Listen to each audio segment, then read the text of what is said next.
Hello and welcome to SEOcharity next webinar with one and only Dan Saunders. Today we are going to talk about that you are nowhere near ready for AI and what you need to get done first before you scale up and proceed and integrate it into your processes. But first, Anton, tell us about the project a bit.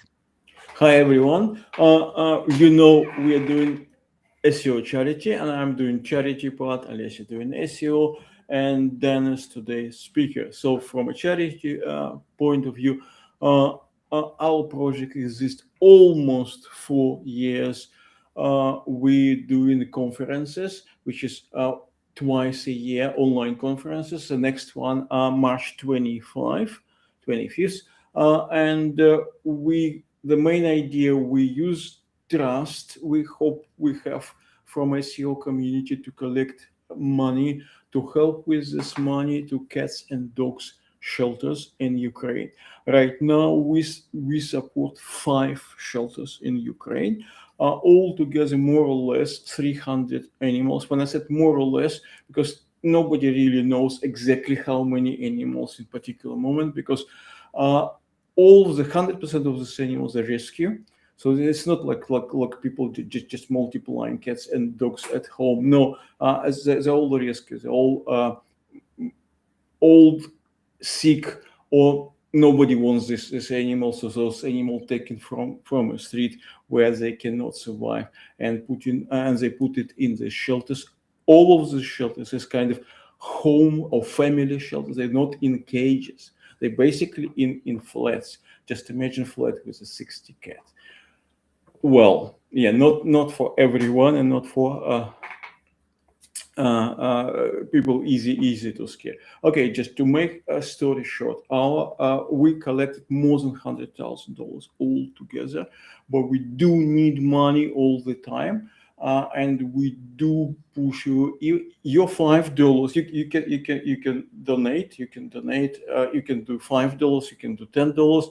Whatever amount you want. Yeah, exactly. Just down there, up there.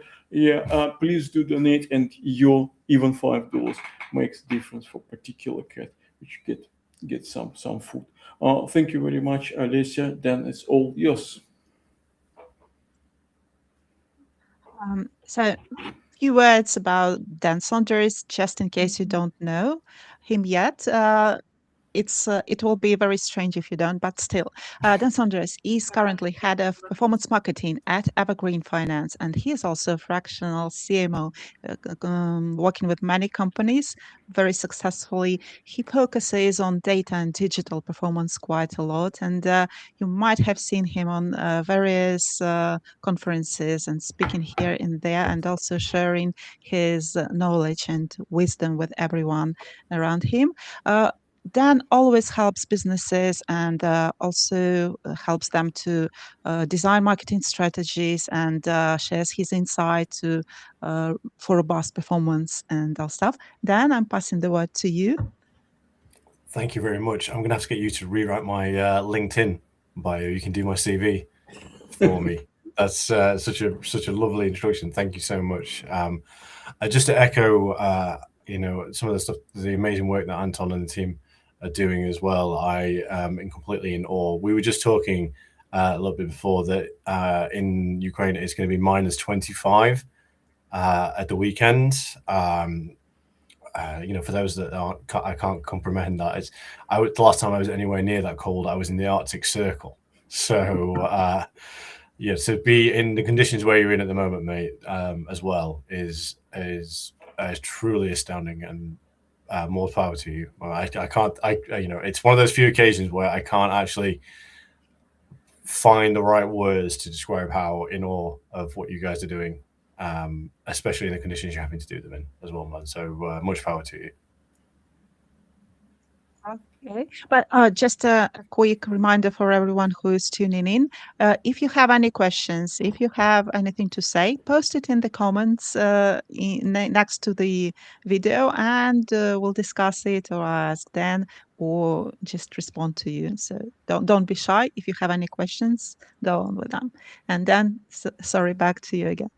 No, that's absolutely fine. So yes, I mean we all know that AI is the biggest talking point in the marketing, or in the probably one of the biggest talking points in most industries at the moment in time. And I don't know about you, but from my fractional CMO work to my work at Evergreen Finance, the phrase is, how can we do more with AI? How can we push that? Can we use AI for it? And there's been a lot of work and a lot of time, even from my agency days when people have been speaking about AI, that people just aren't ready for it. Hopefully, after my talk, what we can do is you can have at least a checklist of what you need to do to be ready, what to do when you're ready, and what to avoid as well. Hopefully those are the key points, but I will talk about this subject for days on end if given the opportunity. We've only got a short amount of time and I don't want to use it all up just bigging up the talk. Before we go, I just want to show a couple of pictures. It's your dog. That's right, yeah. We know she was in hospital. How is she doing now?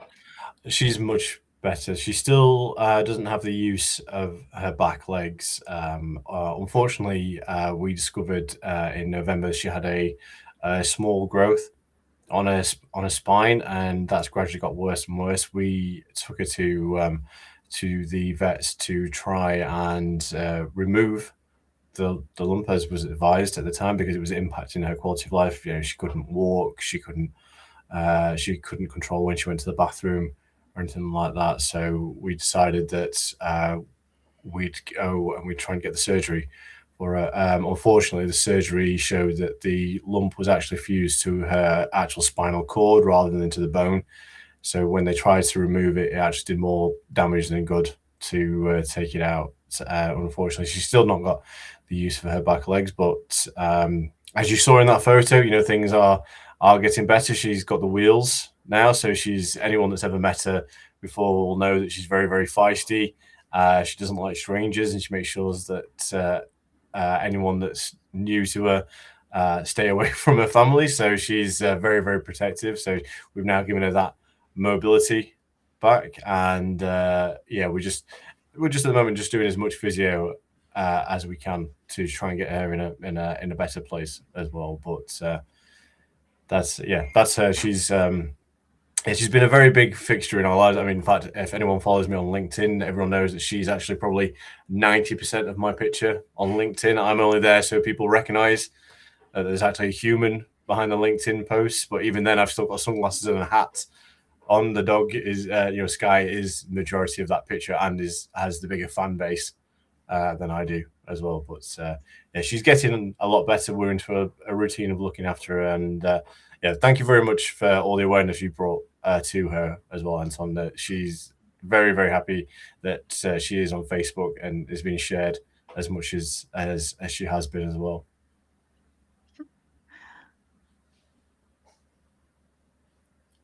Okay, now I can go to AI readiness. Yeah, so thank you very much for inviting me on to talk about this. As I say, it's a passion project for me at the moment in time. As I say, everyone that I speak to, and certainly a lot of the conversations internally that I'm having, are around, we need to get AI, we need to install this tool, we need to buy this tool, we need to do this, we need to do that. When to be frank, there's just a lot of people that aren't ready for what we're wanting for AI. And as I say, hopefully after this talk, we'll all be in a better situation for it as well. So if I just go to my next slide, I can show you that the current AI hype is a bit like an iceberg. And sorry for everyone that is a purist when it comes to decks. As everyone that's ever seen me talk before, about 99% of what I say will be in meme or GIF form, and then there'll be a few strategic tables put in there to show that I know what I'm talking about in the same instance as well. But just from an entertainment standpoint, giving you an idea that 80% of the work that needs to be done for an AI project doesn't get seen. It's the 20% hype that's the key element. People see things like chatbots or generative videos, and there's a lot of hype around that. But the things that actually make AI work, the very unsexy things like data governance, process mapping, or change management, or clean architecture. These are the things that people tend to forget, and this is why 80% of AI projects fail, and it's just simply to the lack of purpose rather than the lack of tech as well. So this is what I like to call the mirage of readiness. What people think they're ready for versus what reality is. As I mentioned before, a lot of people think that AI will always be ready just to plug in and play as a solution, but what they don't see, what they do see is they'll see a viral video that's been made by Sora generated, or something clever from GTP in response, and they think, what, I need this for my sales team, I need this for my my customer service team, this is going to save me a lot of money. But in the reality of this is that it's what we call the shiny object syndrome. People see it, they want it, so they go for it, but they don't tend to think, what I need to do to get that as well. So as I mentioned, the data governance is a key element. If your data is messy, AI is just going to help you hallucinate more confidently. If your processes aren't maps, you can't. I mean, the key thing here is you can't automate a process that you don't understand. If you don't understand it, you just plug in AI in, and it's just going to cause a bigger mess for you. And the clean architecture, AI needs to talk to your existing systems. You can't just plug it in and hope that it's going to work going forward. It's basically a really expensive hobby at the moment in time. A lot of the people that are spending a lot of money trying to get their companies AI ready are, the people like me that have, I've got a collection of Transformers to show you the geek side of me. But, is that going to make me any money in the future? Well, that's not what I bought them for. They're there as a hobby. What we need to think about is the hype cycle as a reference. We're currently sliding into the peak of inflated expectations of what AI can do, and it's actually it's just going to lead to mass disillusionment. The whole goal of what I'm hoping to show you today is that that we are looking to use AI not in a novelty way, as you would in terms of creating a video or creating a marketing campaign, but in terms of actual use for you as well. So if I can get back to that part where I mentioned, why 80% of AI projects fail, it's down to the people, and the industry secret is that algorithms are mostly defined. It's just a problem with the people behind it. There's a lack of purpose. So a business has been said, we're going to do something with AI. Great. What are we going to do with it? The poor data quality. If you put, to put a slightly slant on a Yorkshire phrase, you put garbage in, you get garbage out. And the AI is not going to make it look any better for you. And there's always going to be, this is one of the sort of minor points as well, is there's always going to be a cultural resistance. If your team fear that they're going to be replaced by AI, they will make their absolute, what's the nicest way to put it? They will probably do their best to find a subtle way to trip it up and to make it fail. So these are the three hurdles that you need to really come across before you get your AI governance in place as well. So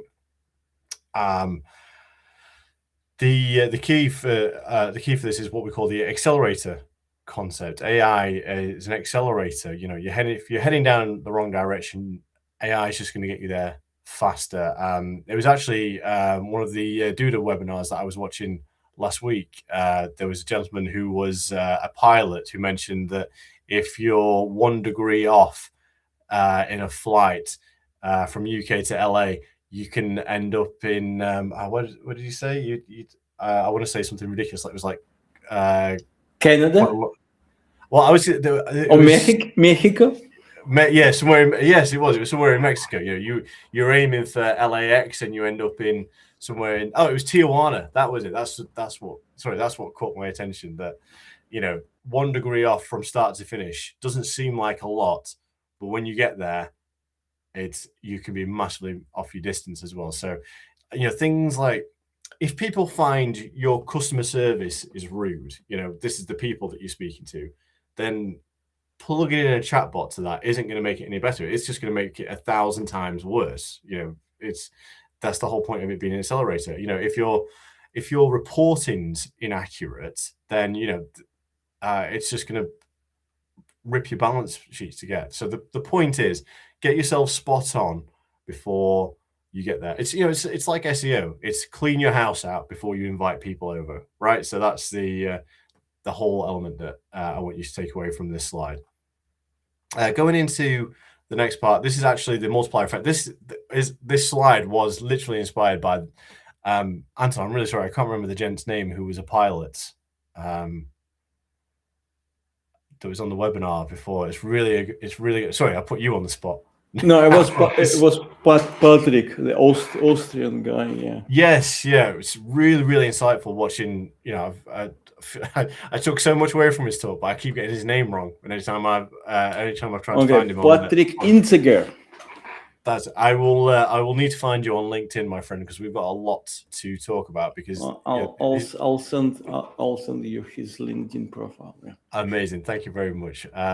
The key element is what we just described. It's the multiplier effect. Most organizations are sitting on a data swamp rather than a data lake. If your AI is inconsistent, it's biased, it's messy, it won't tell you the data is bad. It will just give you a highly polished version of what something that is wrong. So the key step into cleaning this up is what we need is a data audit. So we need to make sure that, for example, that if you've got, I'll give you an example here. A lot of businesses are very much siloed. In my opinion, any business, every person in that business has to focus on the one goal. Otherwise, nothing works. The whole idea that a customer service team has to work differently to a marketing team, a product team has to work different to customer service, or an IT team have to work different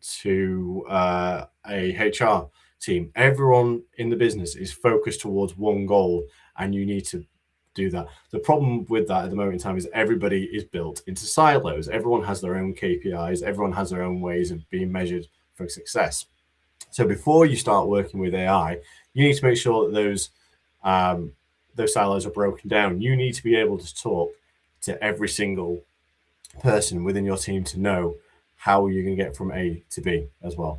There's always a big context gap as well in the world of AI. The world is very, AI is very much a pattern matcher, but it has absolutely no common sense.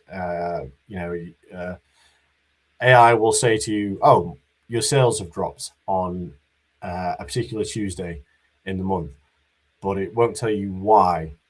Even if it'll tell you that it's a rainy day and your sales have dropped. So you can therefore draw the picture to say, actually, rainy days equal less sales, but it won't tell you why.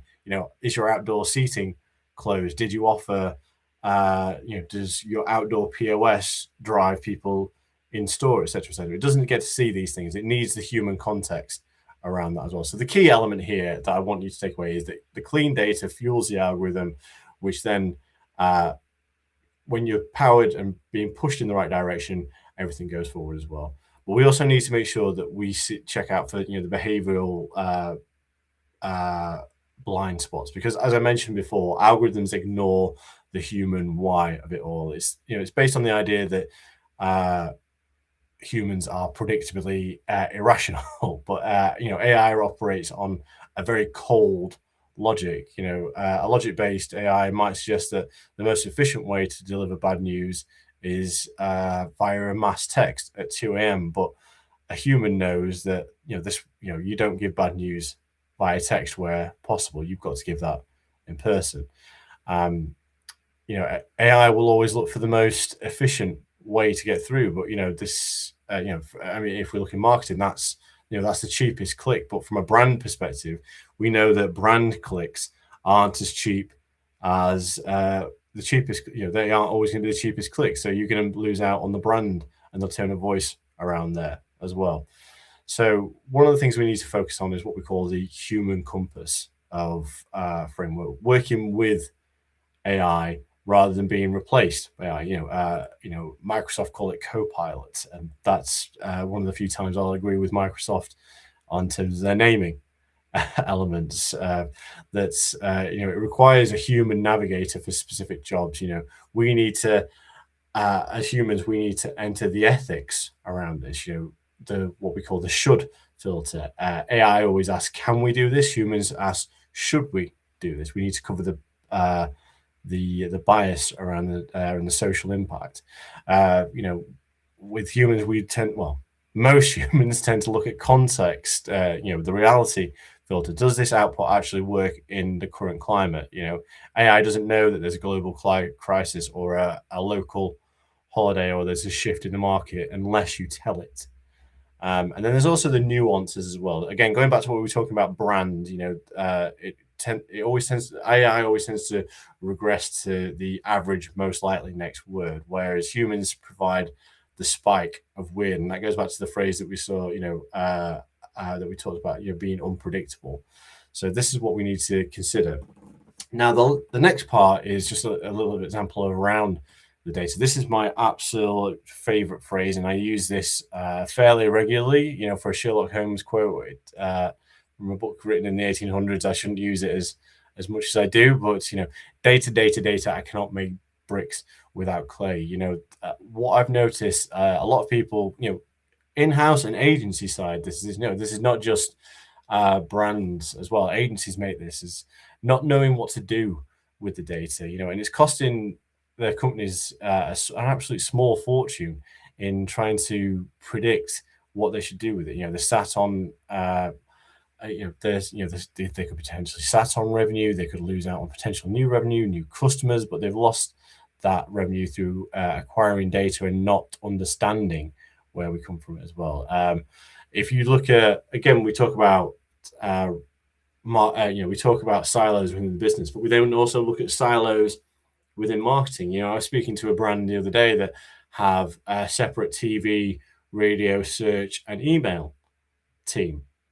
But what's the point of having separate teams that don't have the same goal? Is the idea was TV was to build the brand impression. So was the radio, but then search was more mid funnel, and then email was more bottom funnel. But none of them were targeted towards revenue, which is the end goal for most companies. So you need to make sure that again the data is clean and that we are looking into why we need it as well. So I've talked a lot about how you're not ready and why people aren't ready, but let's just get into how we can clean that data now. So this is one of the few slides that isn't actually a GIF, so hopefully it's useful for people in this sense as well. It is one of my favorite slides to use it. If anyone's seen a talk from me before, they will have seen a version of this there or thereabouts as well. But this is the key element here is communicating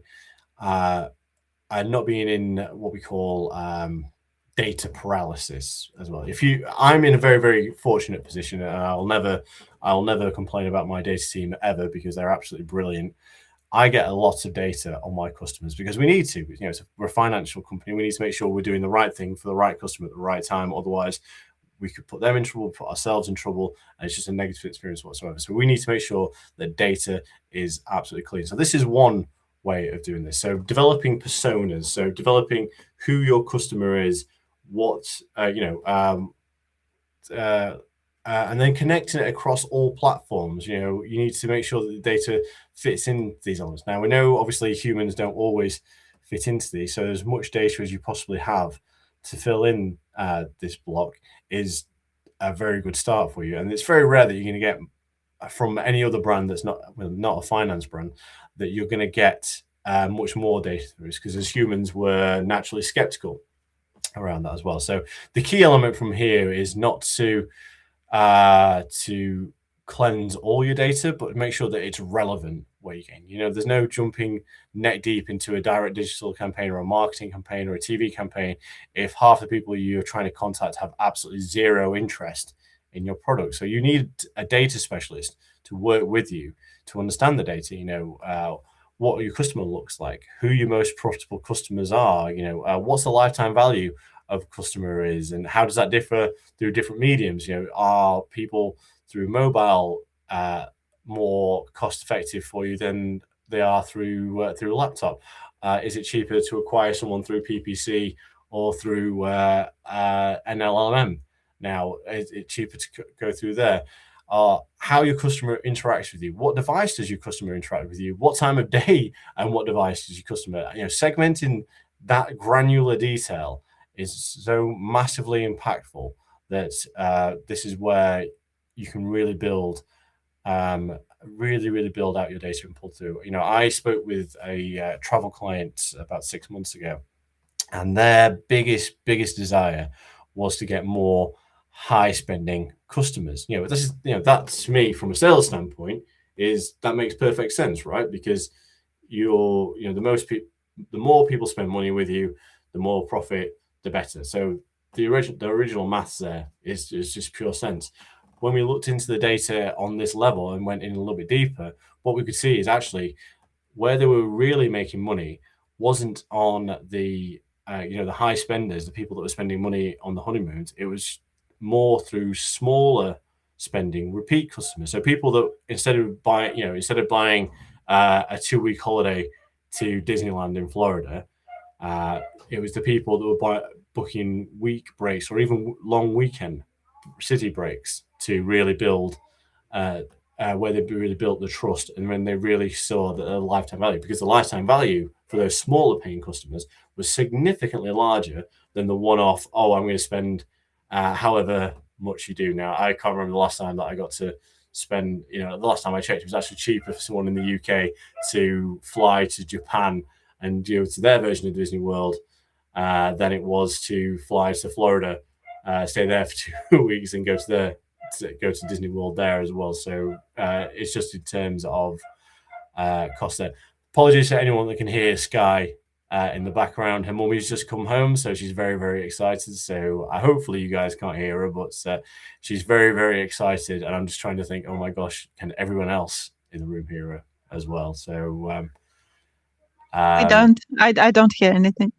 Oh, good. All right. Well, there is a dog and she is barking, but we're okay. No one else can hear. This is probably actually where the rare occasions where I wear my headphones and it's actually saved me from having that awkward conversation. But getting back to the point, targeting these audiences that were paying less, we spent less to acquire them, and then the lifetime value was significantly more going forward. So spend less, make more money. It was a quick win. And that's just through cleaning up the data into these different brackets, as we mentioned, and trying to break down the silos to say, actually, data team work on one element, marketing team work on another element, product team work on one, customer service work on something.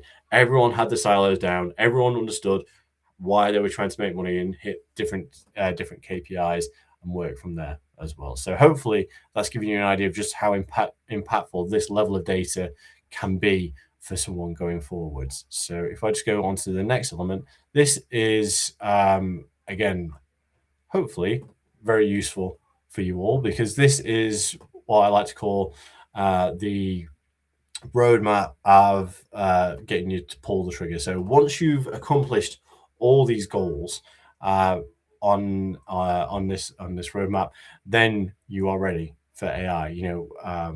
We go back to we look at the start there. We look at KPI reporting. It's very descriptive. Campaign evaluation, data visualizations. He says talking about data visualizations with a graph, but it's very, very descriptive. But there's nothing else that we can go from that.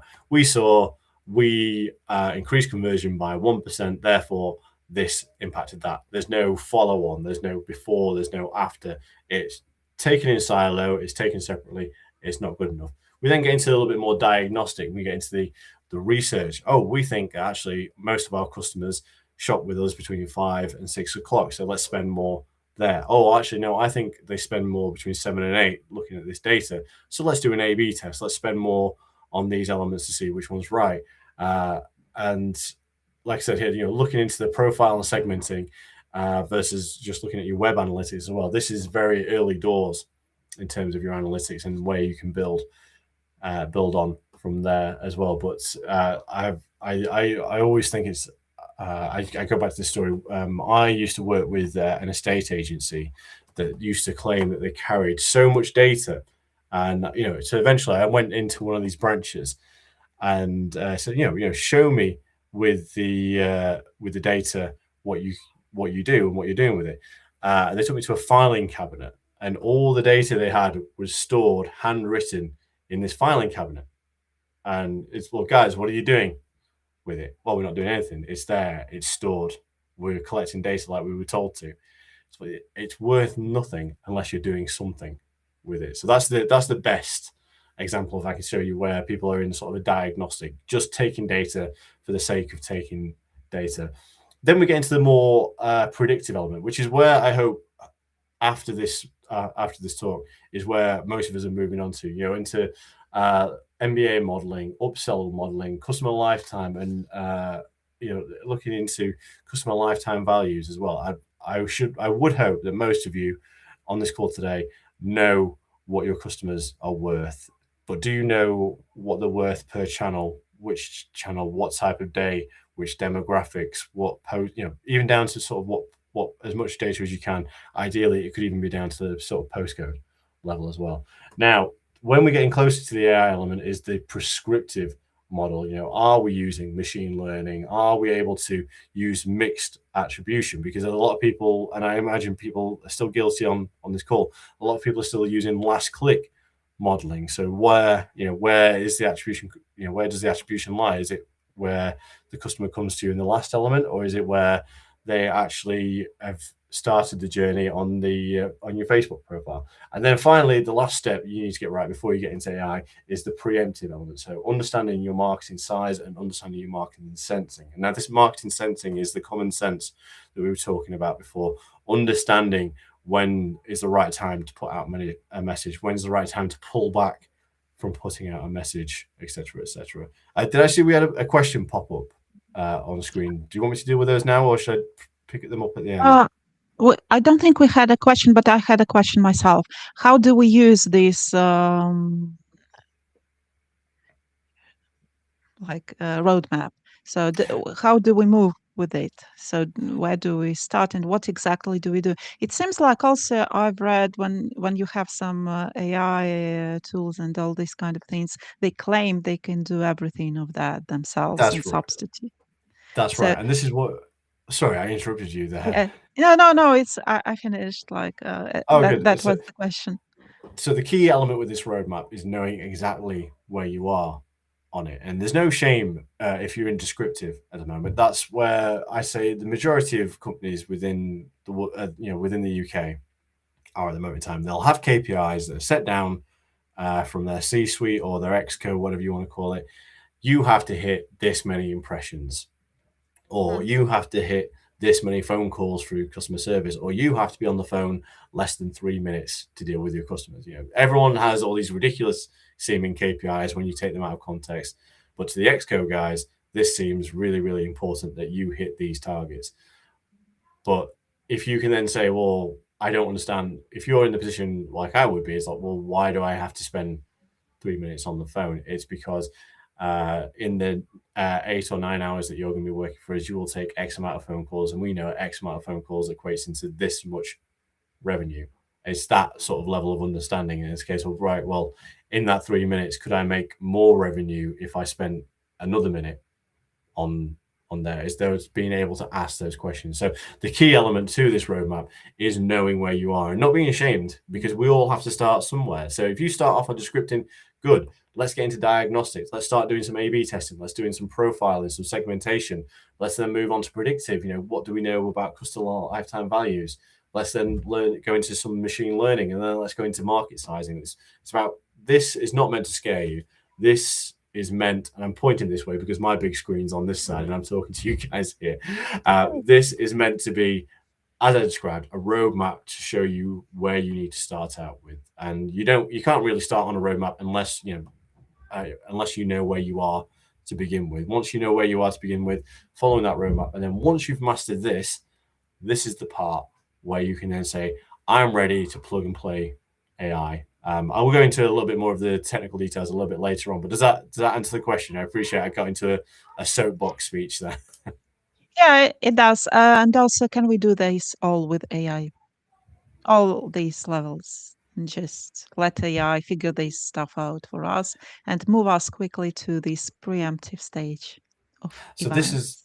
yeah, ideally, this is what a lot of C-suite guys would say to you. It's like, oh, I can put into Gemini what Yeah, KPIs should I report in. But if you don't understand the KPIs behind it, then it just becomes a wasted effort, because KPIs are only as good as the business goals, and the business goals should be coming from your exco or your C-suite. They've got to have a wider business goal, and they've got to the rest of the company needs to understand that. Now, if machine learning understands that better than your exco guys, that's the problem that everyone has. Is that and one of my colleagues said that the LLM tools at the moment has made a paragraph 3 pages, and it's about knowing when to condense that 3 pages into one paragraph and building from there as well. So ideally, you would just plug this in and say, Gemini, get me to this point, or ChatGPT, get me to this point.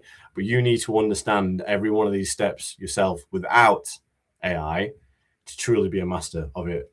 And this is how you make sure you stay relevant. I'm not saying you yourself, but people out there. This is how you stay relevant going forward. If you can understand these rather than having to get LLMs to predict it for you, this is where you'll always show your value going forward. Because when someone asks, you have the answer already. You've not just gone to an LLM to get a 3-page answer for you when the Exco guys just want a quick paragraph. right. Okay. Thank you. No worries. So, yeah, going into this is... Oh, that slide doesn't look as good as it did smaller. My bad. I'll try and speed through it because it hurts my eyes looking at it like that. But this is what we're talking about as well. Breaking down the silos. We really need to stop viewing AI, and actually to the point we've just been talking about, we need to stop seeing AI as the manager, but it's more of the intern who's really eager and keen to learn as well. But you wouldn't give them, if you could say, actually, I'm keen to invest £1 million into a campaign that's come from a suggestion from an LLM, but you're happy for someone to do it without looking at it, then clearly you've got money to burn, because you need that human factor as well. So the people problem around this is, the biggest barrier being in AI isn't the API, it's identity crisis for employees. If people think the tool is a threat to their mortgage, then they'll sabotage it, they'll ignore it, or they'll just not, they'll use it, but very, very briefly. So the key element here is, how do we upskill versus replace people? We don't tell your copywriter that they're being replaced by AI. Tell them that they're being upgraded to a creative director who manages 10 AI copywriters and shifts the focus for a task completion to curation going forward.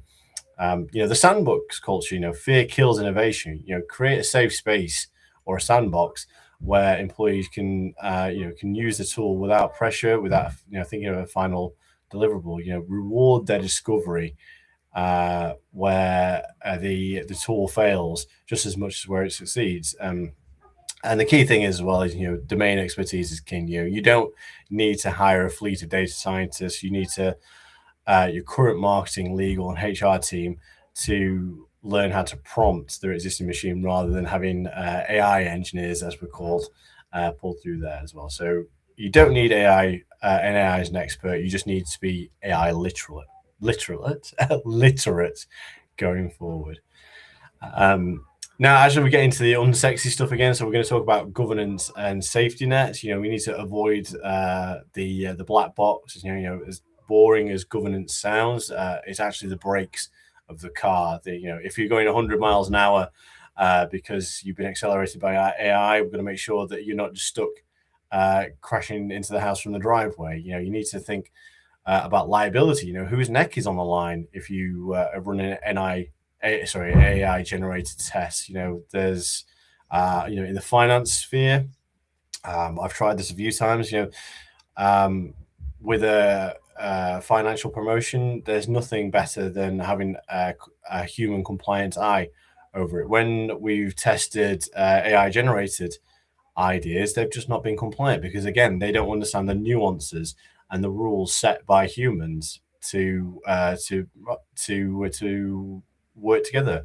And you need to think about privacy as well. Most people don't realize that talking to a public LLM is actually shouting all your customer secrets into a crowded part, all your company's secrets into a crowded part. We'll then, people in Google, ChatGPT all know what data systems you use, which tools are enterprise.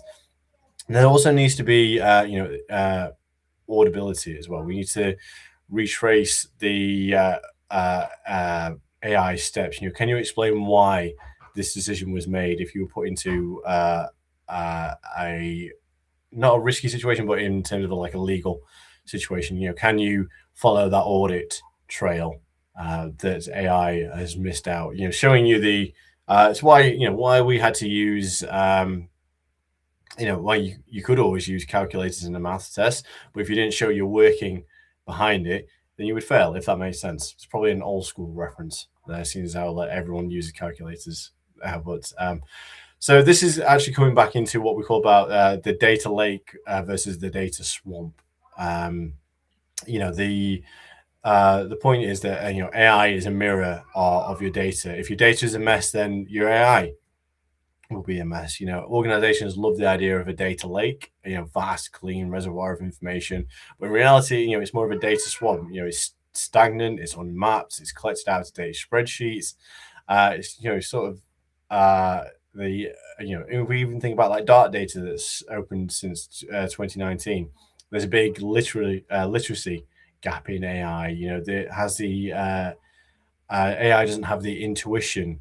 It can tell the difference between test entry and real customer record, but in a swamp, that's not particularly clear. You're having to pull data from a CRM, from a cash register. They're having to pull all these different elements from different sectors into one place, whereas ideally, AI wants it all from the same place, so you can pull that data together and then analyze it. If we look at the cost of toxicity, feeding an AI from a data swamp leads to what I like to call a confident hallucination. AI provides a beautiful chart based on fundamentally broken numbers. It's not seeing the bigger picture. So it's like we said, it's a beautiful hallucination. So,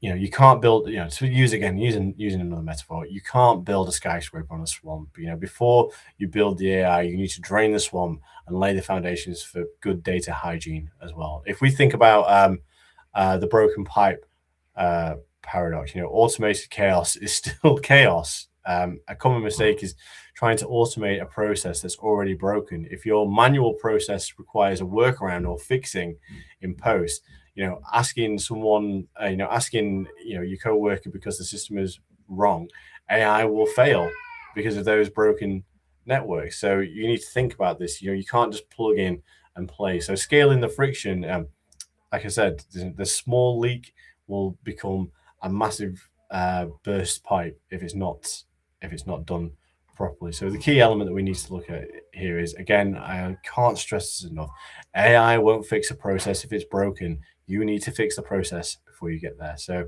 the key element here is breaking the culture of fear versus the culture of unity as well. The tool will be feared, it'll be sabotaged, as I've mentioned before, what we call the people problem. Your team thinks that AI is there to replace them, so they'll passively sabotage it as well. But if we look into the why it doesn't work, then we need to look into the transparency deficit. When leadership introduces AI without a clear why, the default assumption within the team is, the downsizing. They're trying to replace us with AI. The shift in agency, cultural readiness means AI is doing my job, but you need to understand that you're the pilot behind it. And we just need to make a psychological safety. You need a culture where employees feel safe saying that AI gave me a weird answer rather than, oh, I don't like the idea, the tool is wrong. They need to have a really strong trust going through there as well. So one of the things that we, I would say, what we call like a readiness checklist for this. So as I mentioned right at the start, data. If the data is 100% accurate, of your top 50 customers is right, could we produce it in 5 minutes? If no, then it's a swamp.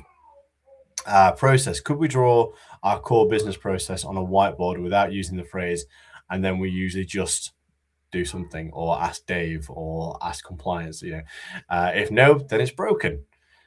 Culture. If an AI tool was everybody's laptop tomorrow, would the staff feel excited or threatened? If they feel threatened, then that's more down to how you communicate with your people going forward. Does that make sense? I appreciate that's a lot of do's and don'ts in a very, very short period of time. If the system's broken, it's not going to be fixed with AI. It's the short version of that. Yeah, it is. Is this slide right? Yes. That's right. Yeah. So Okay. so we should see the Spider-Man one now. Okay. Cool. Yeah. So if we look at what we call filling gaps in the dashboard, in a world where everyone has access to the same AI tool, efficiency is no longer your competitive advantage. There's no longer it's a baseline rather than being a competitive advantage. This is go back to what we call the human compass, humans being the navigators, while AI is the tool. If we talk about what we mentioned before, the invisible 20%, AI is great at 80% of predictable patterns, but the most valuable opportunities, the breakthroughs usually live within that 20% of weird human behavior that a dashboard would dismiss as an outlier. So we need to keep that in there as well. So behavioral edges, the hard data tells you where people are, but behavioral science tells you where they're going. Trying to build around there as well. So what we need to talk about here is bridging the gap between hard data and human psychology. Most companies are drowning in data, but they're starving for insight. We have more metrics than ever to understand customers, but we understand customers even less looking at them as just data points. We're tracking clicks instead of intent. It's basically the what versus the why. Data shows a customer bounced off your site. An algorithm sees as a failure. A behavioral scientist sees as a human more likely overwhelmed by choice to build in there. So again, needing that human edge versus AI. The invisible force. Humans are driven by subconscious triggers. Loss aversion, social proofing, keeping up with the pack. AI receives these results of force, but doesn't understand the force behind it, if that makes sense as well. So one of the more overrated versus underrated terms that I would say because of this, we want to automate everything because it will save us money.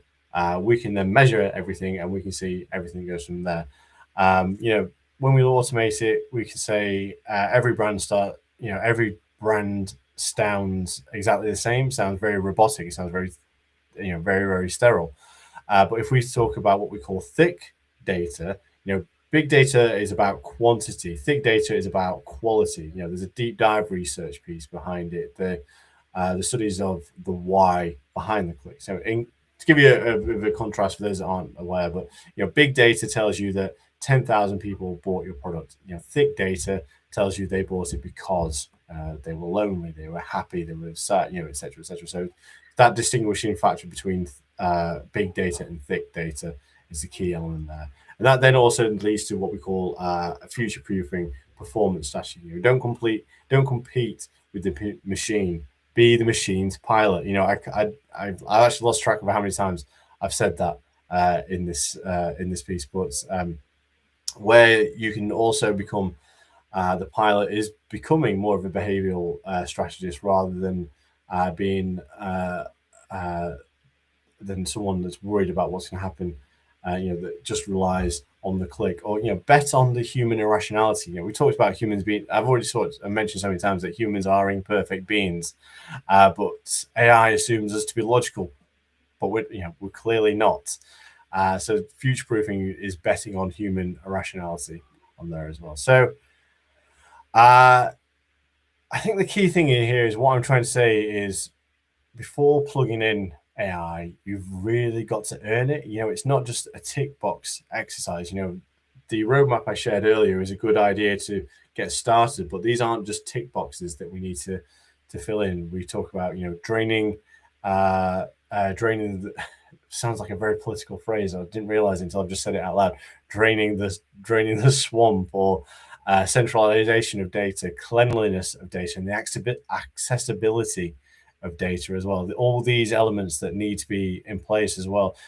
Broken, going back to broken pipes, these having processes that are broken will just make it a lot worse for you. And then we go back to the human compass, having guardrails in place, the psychological safety, the so what factor, all these different elements that we need to be thinking of before we try to plug in for AI. Ideally, there's, if we look at what I would say is a readiness scorecard, there's the unready questions versus the ready questions. The unready question for data is, do we have enough data? Or the ready question is our data structured and clean? If we have a process, can we automate this process? Versus, should this process be optimized before it's automated? When we look at people, how many people can we replace versus how can we supercharge our team to be experts? And even if we look at strategy, why is it that AI tools are trending, and versus what human problems are they solving? And it's that level of questioning that says to me, are you ready for AI, or are you still in an unhealthy obsession for it as well? The final part of this, and I appreciate I've got a really boring monotone voice, but I can be very, very passionate around this this topic. I will talk for it for days on end, is don't build your house on sand. AI is a massive, heavy, high-performing structure. If you place the foundations on sand, bad data, broken processes, fearful culture, the weight of it will just crush everything. Using the structural metaphor, every hallucination or failed pilot is just going to crack with this building. So if we then look at the cost of rebuilding, is it 10 times more expensive to fix the data swamp after you've integrated AI, or is it easier just to drain it before you start? Final thought from me: use AI to be more human, not less. This is where we look at things at AI. If going back to what we saw before, if everyone uses this AI automated, everything in the world becomes a commodity. And the thing is, when things become a commodity, it loses its uniqueness. It becomes a commodity. What we need to be looking at is the efficiency dividend. If AI saves your team 20 hours a week, don't use this to do 20 hours more work, more of average work. Use those 20 hours to deep think. Think of the empathy. Think about the human imperfect nature that's going to set you apart from your competitors that aren't thinking about this. And then we need to think about the paradox of automation. The more we automate, the more logical, the more we automate, the more logical we become, but the more valuable emotional responses become. Using the AI to handle spreadsheets is easy, but building the people's relationships and your customers' relationships is hard, and it needs a lot of going through there. So if we're looking at how we fix those foundations to make sure that we're building on a really strong ground, is we need to AI to be seen as a top-down mandate. As I said before, if it scares the bottom up workforce, we need to be calling it as we need to find a truce between it. The partnership isn't just for the IT or your CEO, your IT department or the CEO. It requires the people behind it, data people, operations, behavioral teams, marketing teams.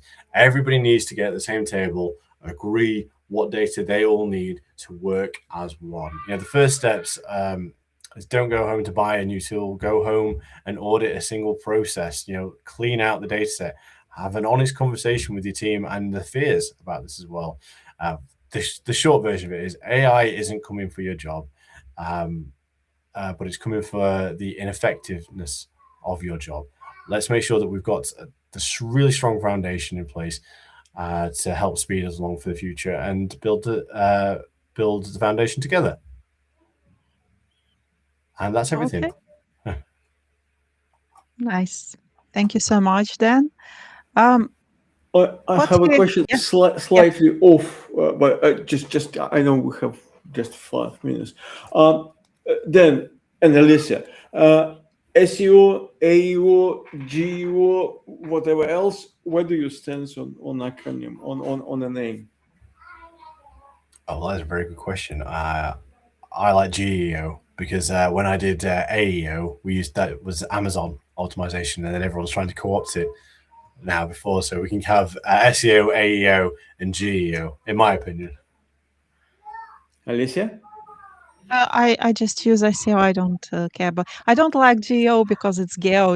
Like Oh, of course, thing. yeah. And it's like it always puzzles me what someone means when they say it. So but I don't care really. It's not the hill I'm going to fight on or die for. So just Yeah, whatever. we also can ask Zara Altair and Simon Cox and GEO, AEO, SEO, whatever. What's your standard with? And Renfish can call it SEO, but search everywhere or something, optimization, something like that. Yeah.